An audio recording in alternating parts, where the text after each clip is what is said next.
everyone. Welcome to Tribe Talks, and we have with us Dr. Ayan again, who is continuing the conversation on sleep. But this time we're going to speak a little bit more about the science of it. Yeah. Um, and I'm going to connect this with psychology a bit because I think all of us look at sleep from a more physiological perspective, Yeah. but we fail to kind of understand the psychological side effects or, influences, I think. Right. So, how do you see sleep interacting with stress, anxiety, emotions, or even emotional regulation in athletes? So there's a couple of ways that I find that sleep tends to interact with sort of psychological stress and, emotions and all of Yeah. those aspects. I mean, first of all, when you sleep, it's not just, like I said, it's not just that you're, physically sort of recovering, you're also mentally recovering, right? Yeah. So, your memory consolidation, your memory, your recall, your sort of, along with your physiological stress, is also like a whole mental sort of a cleaning that Yeah. happens, that helps you Yeah. sort of recover. So, when you link it with aspects such as stress and emotions, you are going to sort of Yeah. feel better if you've slept better. Got it. So you are going to be less fatigued, you're going to be less tired, you're Less going to be less groggy, you're going to be, not as irritable or as angry or Yeah. upset about things. Yeah. You are able to recall faster, you can Yep. make decisions a lot faster. Yep. And along with that, you're able to concentrate and focus a lot better. So your Right. performance already is translating into improvement there. Yeah. So in that sense, that's where it becomes imperative to sleep well, because then you are less stressed because you feel refreshed and you're ready to start your day. That's essentially what happens. Yeah. And there is a bi-directional relationship with things like anxiety anyways. So, I was just going to speak about that, like, do you think, I know hunger changes the way we react, we get hangry, Yeah. right? And that is Yeah. a real thing. Yeah. So I wanted to check, does sleep in any way change the way a person responds to pressure and stress, like anxiety as well? Yeah, I mean, think about it, like when it comes to, say, a competition, for Yeah. example, Yeah. you are not going to sleep well before the competition, maybe, you're not going to get the restful sleep. You are going to be nervous. You are going to be, Anxious. anxious, Yeah. for lack of a better word. And that is going to affect your sleep, but that's what I always tell athletes, that if you get good sleep, you know, we practice, a lot of athletes practice what we call sleep banking, which is that they don't sleep throughout the week and then they sleep over the weekend. They catch up on the sleep. Yeah. But instead, why don't you put more sleep in the bank before You actually do it? So that even if you have, because one night of bad sleep or can disturbed affect sleep is everything, right? not, it's going to affect you, but it's not going to be as bad as, say, having multiple nights of bad sleep, right?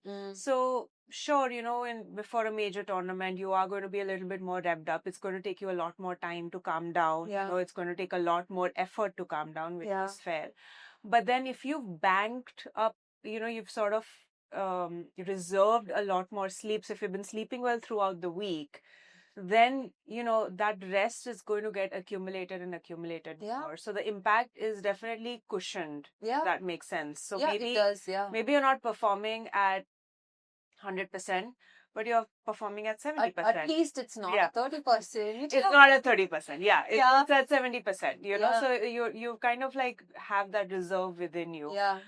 To sleep better. And it stands to reason, if you're going to be anxious, you're not going to sleep. And if you're not going to sleep, it's just going to make you more More anxious. anxious. Yeah. So it's like that cycle, and that needs to be broken at some point. Absolutely. So Egg or yeah. chicken.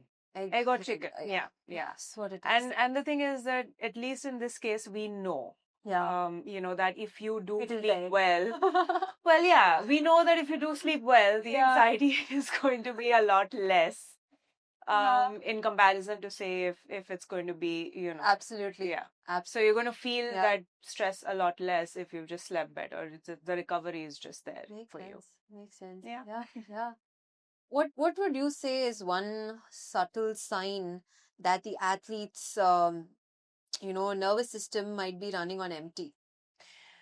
I think I said that in the last episode as well, which was just sort of that lack of performance, and that comes from that lack of motivation. You don't feel the lack of readiness, I would say. Basically, you feel the same tired self every Yeah. single day. Yeah, you feel fatigued. You don't have that sense of readiness that, if you've slept well, you feel refreshed, you're ready to Yeah. start your day. Yeah. And that is usually missing if an athlete hasn't been sleeping well. They're like, oh, I have to do this again, and I have to, this is boring, or that lack of motivation stems from that lack Yeah. of readiness. I'm that- guessing this is what people look at and say, motivation. The athlete's lacking motivation, but actually the athlete's lacking sleep. Yeah, maybe, Yeah. maybe. And it's a fundamental thing, right? Like, think Yeah. about it this way, that you have to carry weights. Yeah. Right? So if you're going to carry weights, say you're carrying 30 kilos of weight, Yeah. right? Yeah.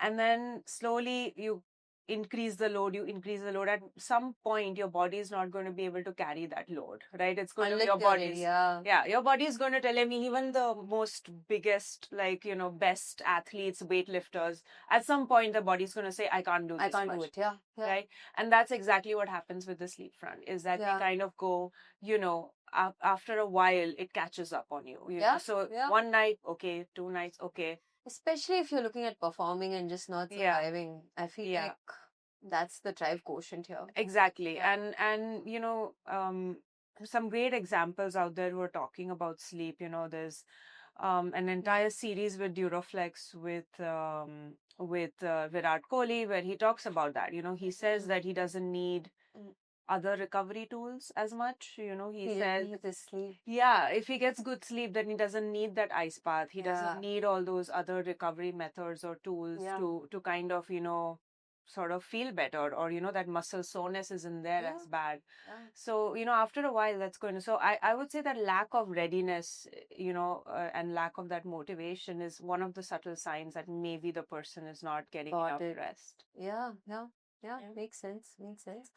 And definitely, I think in the next episode, we'll be talking about how travel Yeah. and disrupted sleep cycle can really impact everything. Yeah. That's the big one. Yeah. Yeah. Anyway, thank you. Thank you so much for having this conversation So with happy us. to be a part of it, and happy to talk about sleep anytime.